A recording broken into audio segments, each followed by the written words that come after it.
The number 10 rivalry of all time, 49ers Cowboys.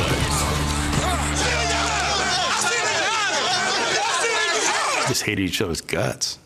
Aikman is shaken up. He stays in, but he is shaken up. Taking pleasure in someone else's pain. Could have snapped his leg in half. That's a great rivalry. Well, sure, but does it rate top 10 status? I'm stuck somewhere between yeah and hell yeah. They met 7 times in the playoffs, and 6 of them were in the conference championship round. I mean, everyone will talk about the catch game, and then most people will talk about the 92 championship game and the 94 championship game. People forget, though, is the playoff games in the early 70s. There it is. The Cowboys are the champions. Back in 1972, Cowboys came back from this huge deficit, led by Roger Staubach, his first great comeback ever. Great playoff game, but not so great for the Niners. They had games that defined the franchise. Like the 1981 NFC Championship game. We just wanted to knock them off that pedestal. He rolls right, looking to throw, and he throws into the end zone. Touchdown! The catch, of course, later in life, is why I take Valtrex. All of a sudden, you had one of the rivalries that you can talk about forever. In the early 90s, the Niners and Cowboys played in 3 straight NFC title games. When they beat the Niners to go to the Super Bowl. And the Cowboys are going to a Super Bowl. And won a Super Bowl. Yeah. And then beat the Niners to go to a Super Bowl. Dallas is going to win the NFC Championship again. And won a Super Bowl. This Cowboys team is the team of the 90s.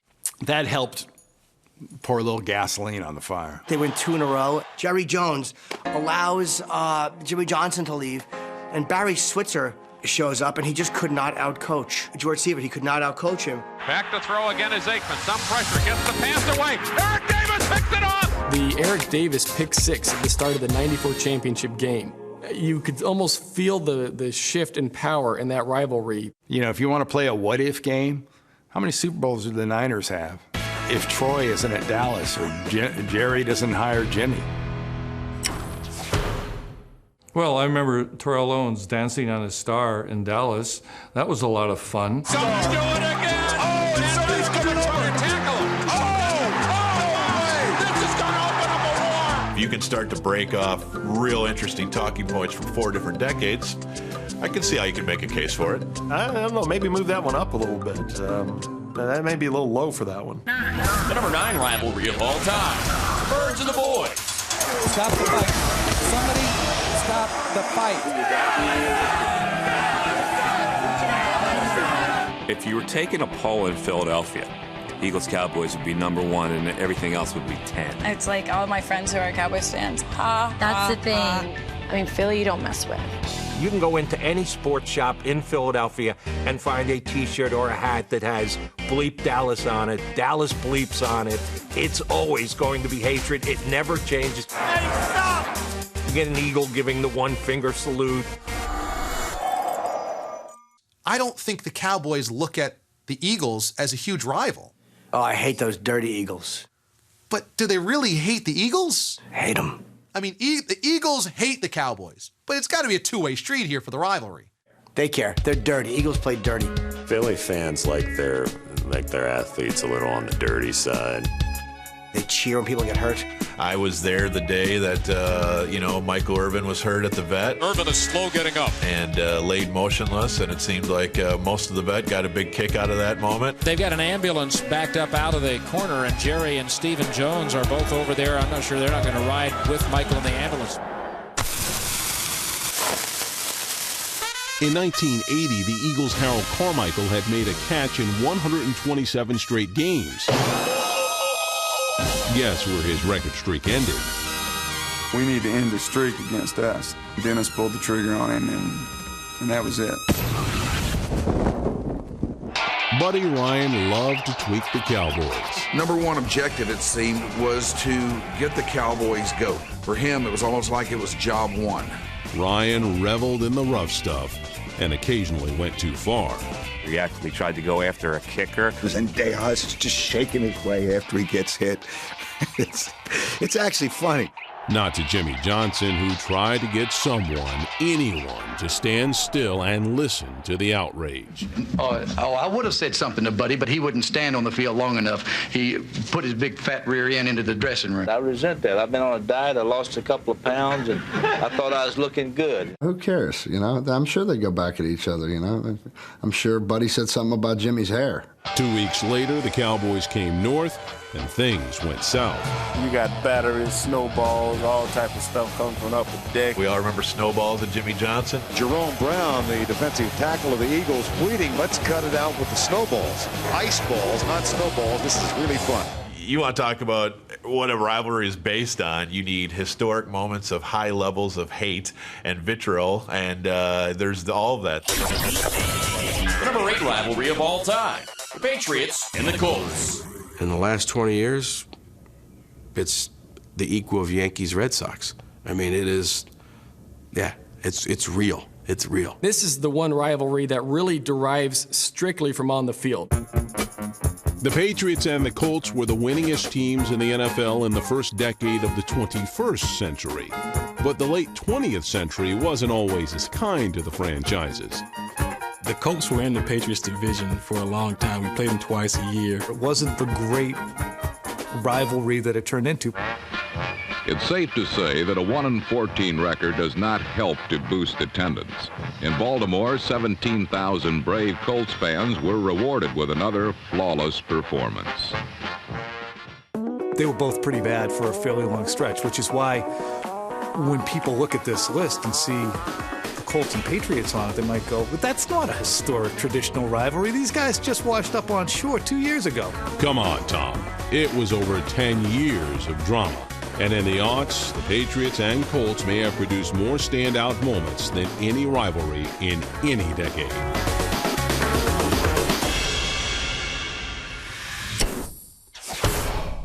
Every time those two teams met, it was an important game. This is the first time that two NFL teams have met undefeated this deep into an NFL season. First calling card moment of this rivalry was the fact that Tom Brady's first NFL start came against the Colts. We took care of business that day. Back to throw is Manning on 2nd and 18. Fires to the right. It is intercepted. The Patriots had this amazing goal line stand with Willie McGinnis making a stop on 4th down. Ooh, baby! Either they're going to score and win the game, or we're going to stop them and we're going to win the game. Hand off to Edger. He is stopped! He is stopped! The teams met again 6 weeks later. Peyton Manning was horrible in the 2003 AFC Championship game. Fires, intercepted, Tyler! 4 interceptions of Peyton Manning. We wanted to send a message that we weren't going to let him score. In 2004, the Colts made 2 more frustrating visits to Foxborough. Caught and immediately dragged down at the 41. And the Patriots have the football. You remember the Mike Money Vanderjagt game? After Vanderjagt spent the whole offseason talking about how money he was. And it came down to a field goal at the end, and Vanderjagt honked it. No good! The majority of these mega matchups were won by the Patriots, but not in 2006. Their matchup in the 2006 AFC title game, I still think is one of the greatest games I've ever covered, when the Colts came back from an 18-point deficit. He hit Reggie Wayne over the middle, and he's running with it, and the ball pops up in the air, and he catches it back. He's got it. He almost lost the football. At that point, I think I realized that this is probably going to be a bad ending. The 4th and 2 call, Belichick. The Patriots are going to go for it on 4th down. I can't believe this. Looks, fires right. It is caught. It is short of the first down. It is short. The Colts take over. Now that's an instant classic, right? When you look at the great games that were played in the rivalry from 2001, really through until 2011, it was pretty magnificent. Put those higher before this goes on television, okay? Colt Patriots definitely should be higher. The number 7 rivalry of all time, the Bears and the Packers. It is the oldest and most storied rivalry in sports. I mean, there's no disputing that. That is a fact. Programs here. The NFL's oldest rivalry, Packers and Bears. The Packers-Bears rivalry began in 1921. The tone for this rivalry was set right from the start, when Chicago guard John Tarzan Taylor's sneak punch broke the nose of Packer tackle Howard Cub Buck. It has been laced with hatred. You've got the same division. You've got great players on both sides. The rivalry also featured coaches of some renown. Hey, what about that now? George Halas was a kick in the pants, you know. He was a great competitor. Despite the nickname of the Papa Bear, George Halas was not always lovable and cuddly. He was always trying to steal our playbook, or we thought he was. Coach Lombardi always had us checking the lineman on the telephone pole, or check this guy, or who's that over there? That's Halas. Get him out of there, will you? They had a very, very fierce rivalry. Halas wasn't the only Bears coach who understood the intensity of the Packers rivalry. Lovie Smith goes to Chicago, and the first thing he says is, "We got to beat the Packers." Number one goal we'll have is to beat Green Bay. When the head coach says, our number one goal is to beat the Packers and then win a Super Bowl, come on, that's a rivalry.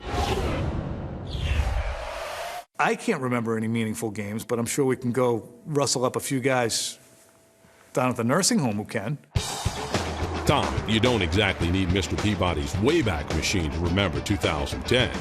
The 2010 NFC title game sort of punctuates that series as probably the best in NFL history. It's never meant more than this. The NFC Championship, the 182nd meeting. It truly is NFL history in the making. My goodness, to be playing the Bears in Chicago, to go to the Super Bowl. Diving for the pylon, touchdown! I don't know if it'll ever get any better than that. The crowning of a conference titleist wasn't the only dramatic moment in the history of our number 7 rivalry. The fridge on Monday Night Football running over George Cumby. Oh, God, everybody remembers that play. There he is, hit number 72. First and goal to go. Hangs in behind the refrigerator. Look at him. 350 pounds, leading Walter Payton. This being the Bears-Packers rivalry, Chicago coach Mike Ditka wasn't content to use Perry as a blocker. First and goal inside the Green Bay 1. Hand off to Perry. Crushes the right side. McMahon fakes the hand. Fires the right side. I think Ditka took particular delight in doing it to the Packers. Does this elderly rivalry belong higher than number 7 on our list? What a cheap shot. It is so completely outrageous that the Bears-Packers is number 7. What the hell's going on out here? I think the Packers-Bears is number 1. I'm really surprised that it's not higher. I'm really shocked that it's number 7.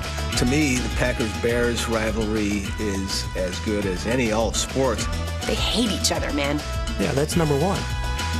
There is no other rivalry. There's no pro football if you don't have the Packers and the Bears. Come on, number 7. If you remember the 1970s, this doesn't matter. If you remember the 1980s, this doesn't matter. If you remember the 1920s, yeah, it's number 1. The number 6 rivalry of all time, Ravens-Steelers. Baltimore week, baby. Baltimore, I just get angrier as the week goes on. They don't like us. You gotta come out here and fight. We damn for sure don't like them. No excuses, no explanation. Is there another rivalry in the NFL that even compares to that one? It's the relaunch of the Steelers-Browns rivalry, except that in this case, both teams are good. No doubt, this rivalry rocks, but does it have the pedigree? It's too new. I mean, this is just insane. I mean, this rivalry goes all the way back to 2009. So you're telling me that Ravens-Steelers is greater than Chiefs-Raiders, who've been battling each other forever? Holy Toledo, it's a free-for-all. That's crazy. Nah, we haven't lost our head. This rivalry rates because it's wicked mean. I don't have a problem with it because it is the hardest-hitting, most bloodthirsty rivalry in the NFL right now. We talked about this was going to be a bloodbath, and it is just like we thought it was going to be. Those teams truly dislike each other. There's no nastier game in the NFL. Oh, they don't like us. Oh, they don't like us. They get on each other's nerves, and it shows. It gets chippy. It gets a little cheap at times. It really is the most physical games of the year. They really punish each other. And then he is clobbered. I remember Ray Lewis breaking Rashard Mendenhall's collarbone. Oh, my gosh. I literally pray for no injuries when we play the Ravens. I saw Ben Roethlisberger get hit as hard as any quarterback as I've ever seen. There's some hitting, there's some jawing, there's everything we thought there would be. Blood and guts, we said, right? You know it. You know, Roethlisberger's nose being pushed aside and looking like Lombard Street. Oh, there it goes. Now it's straight. It's a great game. And it's going to mean something. This is our championship.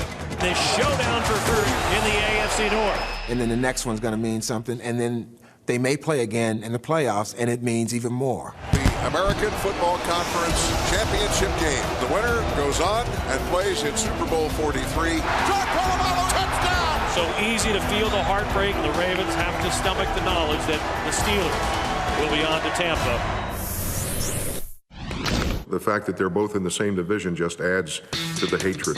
That game should not be played on a Sunday afternoon at 1 o'clock. The Steelers-Ravens should be played in a dark alley at midnight. The number 5 rivalry of all time, Steelers-Cowboys. When they were in their heyday and they played in those Super Bowls, that was as good as NFL football got. 7 of the 10 seasons of the 1970s culminated with either the Cowboys or the Steelers playing for an NFL title. In Super Bowls 10 and 13, the teams faced each other, with Pittsburgh winning each time. Go T, baby. It was pretty clear to everybody that when you had a Cowboys-Steelers Super Bowl, you had the two best teams in the league playing each other, and that's what you wanted. You can't think of Steelers-Cowboys, without thinking of those games and those moments in those Super Bowls. Staubach straight down to the open man at the 15. He's coming again. Touchdown, Dallas Cowboys. The Lynn Swann catch. The Jackie Smith drop. Roger back to throw, has a man open in the end zone, caught, touchdown drop! Oh, bless his heart, he's got to be the sickest man in America. They are the Dallas Cowboys, America's team. The Cowboys really laid down the gauntlet when they became America's team. For a Steelers fan, that's really an awful thing to say.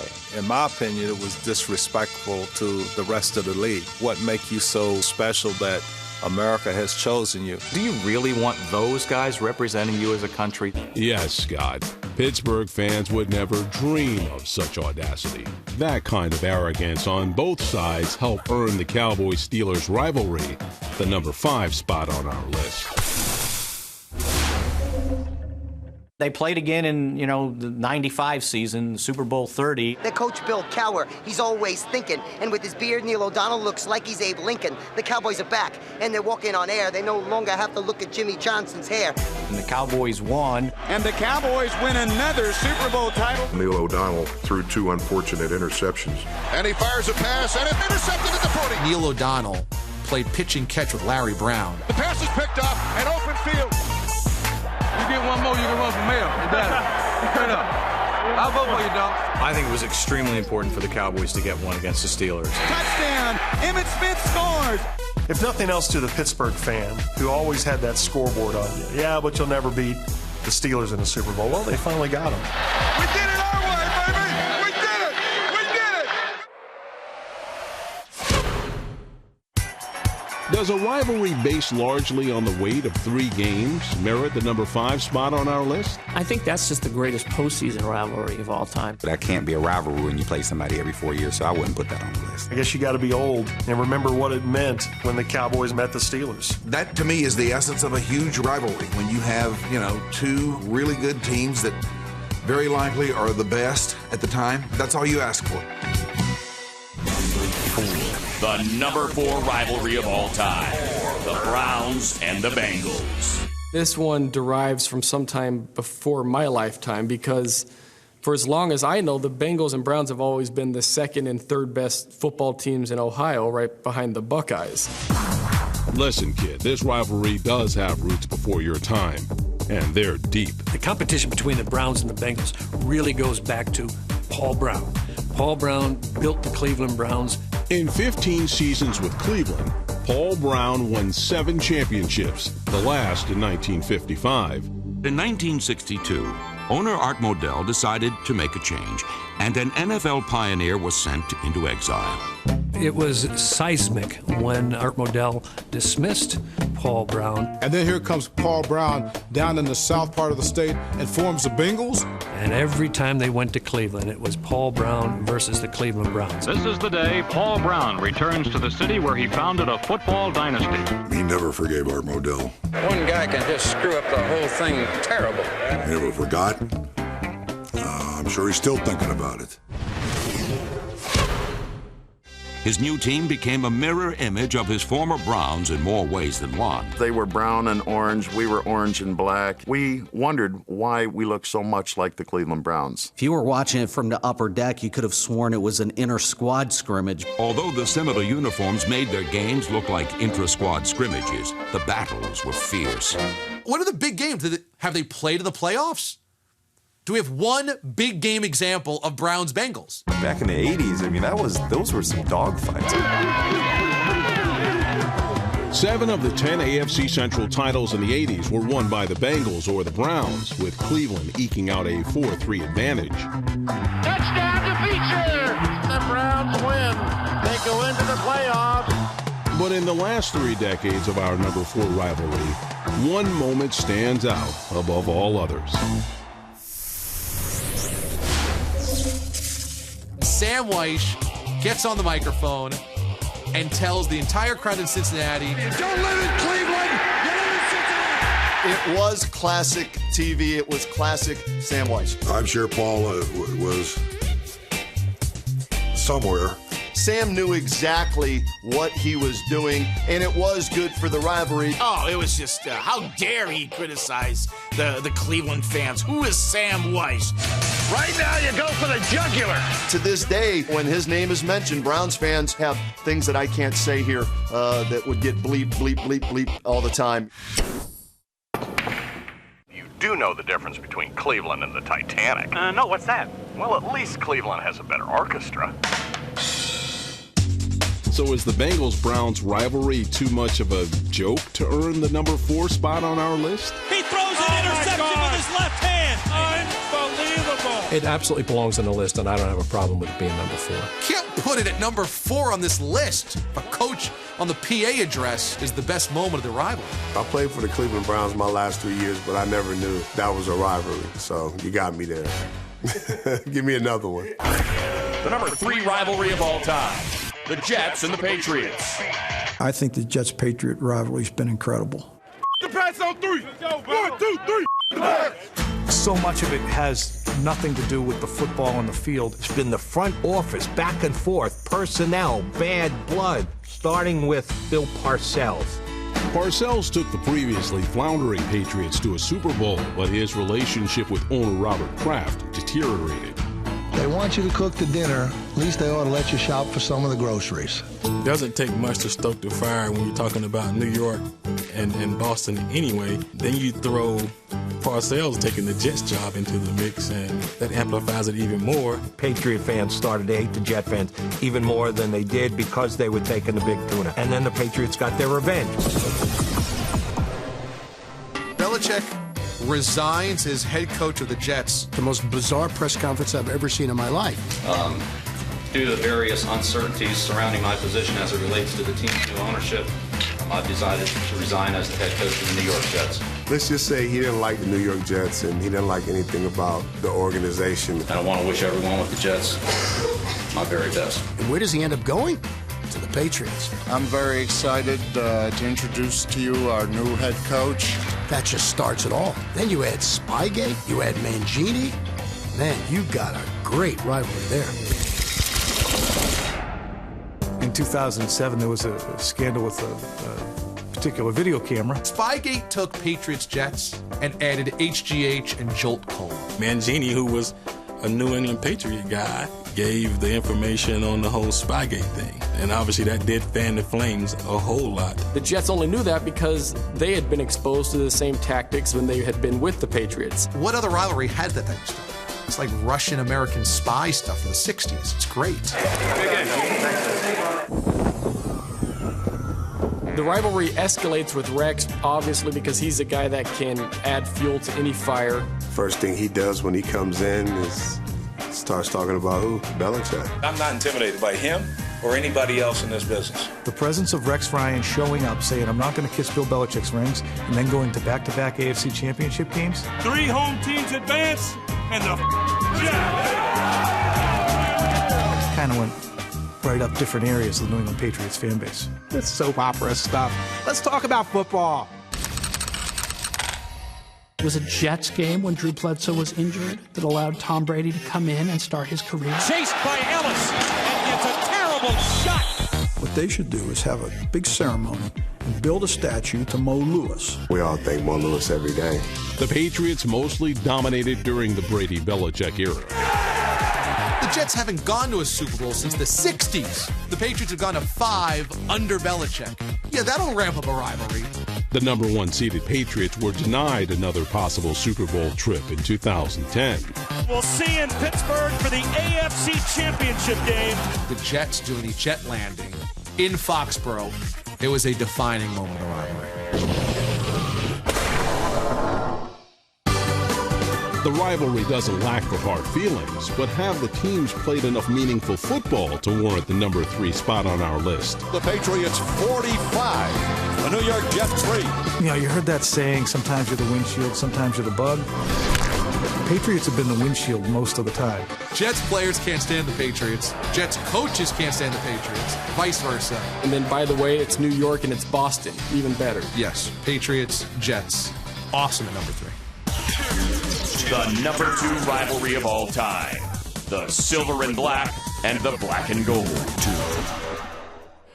We definitely didn't like each other. Now there's a little bit of milling around going on. Lambert is off to one side, and they've got Vela up to the other. Playing on the fringe of what was legal and beyond the fringe. So it's like pouring gasoline on a fire. I think Raiders-Steelers represents everything that was great about the 1970s and the way the NFL used to play. The Oakland Raiders have taken a 7-6 lead. Rarely can you point to the precise inception of a rivalry, but make no mistake, this one began with this snap in the 1972 playoffs. It's down to one big play, 4th down and 10 yards to go. Bradshaw running out of the pocket, looking for somebody to throw to, fires it downfield. And there's a collision. It's caught out of the air. The ball is pulled in by Franco Harris. Harris is going for a touchdown for Pittsburgh. I think the immaculate reception is in Pittsburgh. You learn that right after you go to school. Immaculate deception. What, are they still crying about he didn't catch it? He caught that ball. And I go to my grave saying, the ball hit the ground. Fuqua knows he hit it, and it should have been our game. The Steelers got the best of that deal. The officials helped him with that one. I thought we got taken. The word is stronger than that. It was a mistake, but it was one of those things. It was I guess it was an honest mistake. You can't just keep crying about that. You got to move forward. I think uniforms help this one. Steelers, Raiders, just from physical appearance, these are the 2 most villainous-looking teams in the league. And Jack Lambert, okay, he had his moments, okay, but I mean, after all, how can you respect a guy that has no teeth? The thing you have to remember about the Steelers and the Raiders that usually one of the 2 teams is going to be in the championship. 3 straight seasons, 1974, 75, and 76, they met in the AFC Championship game. Each year, the winner went on to take the Super Bowl. John Madden's grin is from ear to ear. He looks like a slit watermelon. The Raiders and the Steelers, if you didn't come out of that game with a few stitches, you didn't play. And I just love that about that rivalry. Easy for him to say. Lynn Swann felt different. The blow was illegal, delivered with what would seem to be some type of malice. The Raiders were never real empathetic. And if he don't want to get hit, his best bet is not to show up when we play Sunday, because I guarantee he will get hit. Poor Swan's out there in the middle. That's why we were glad he did ballet. He could usually just fly over those guys. Oh, now I see something that's different and closer. Lynn Swann, soft. Steelers-Raiders, as long as the guys from the 70s are still around, still walking the earth, this will be a rivalry because it was that intense in the 70s. Raiders-Steelers definitely deserves to be top 5. It was ultimate hate. And in the National Football League, that's beauty. The #1 rivalry of all time. Eagles-Giants. Wow, Giants-Eagles. Giants-Eagles. Giants-Eagles. Giants-Eagles. Giants-Eagles, that's gotten its own show. Nobody want to see nobody else in the NFL play except the Eagles and the Giants. Giants-Eagles was a phenomenal rivalry. I mean, you were ready to just get into a fist fight. You hated them, and I wanted them to play them Wednesday in the parking lot. Absolute hatred for each other. Hey.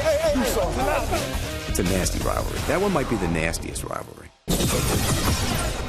It's got to be the #1 rivalry simply because of the bizarre endings to all of these games. And they seemingly all go in the Eagles' favor. Cunningham vaulting over Carl Banks on a Monday night game. Now rolling with the football and being flattened at the 10, but throwing the ball to Giles for a touchdown.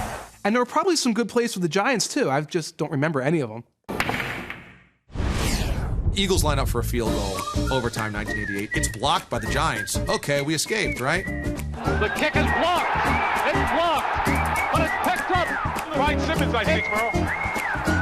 And running in for a touchdown. Oh, wait, there's a defensive lineman running the football into the end zone. Eagles win. And we had to spend a half hour figuring out if that was legal afterwards. And I'm still not sure it was or not, but they gave it to the Eagles.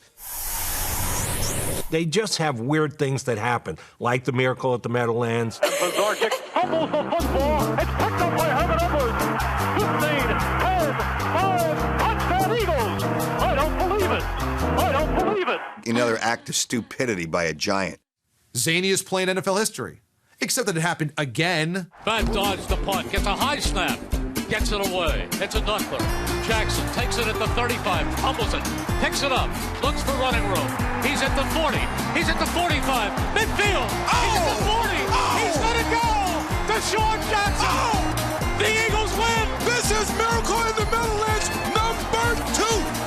The most remarkable win I have ever seen. You see Deshaun go down right past Tom Coughlin as he slams down his papers.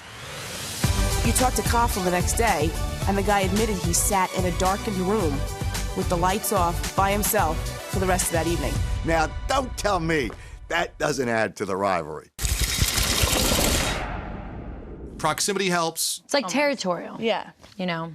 Like, yeah, you guy, you think you're good? No. Eagle fans are vile and disgusting. Your wife's been divorced towards Strahan. I ain't never seen a city or a team so full of assholes. If he's going down, put your hands off and give him a flying elbow. When I think of Michael Strahan and John Runyon through the years and how physical things would get.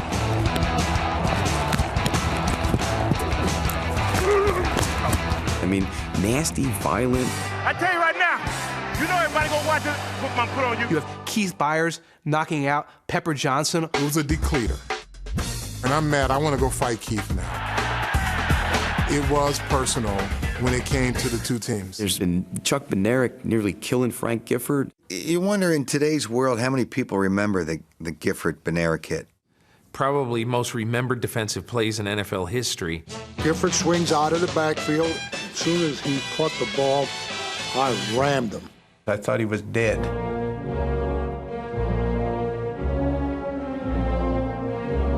More than anything else, you see that still picture of Chuck standing over, and the way he used to sign the picture added a little bit to it. What did Chuck write? He signed his name. These exact words.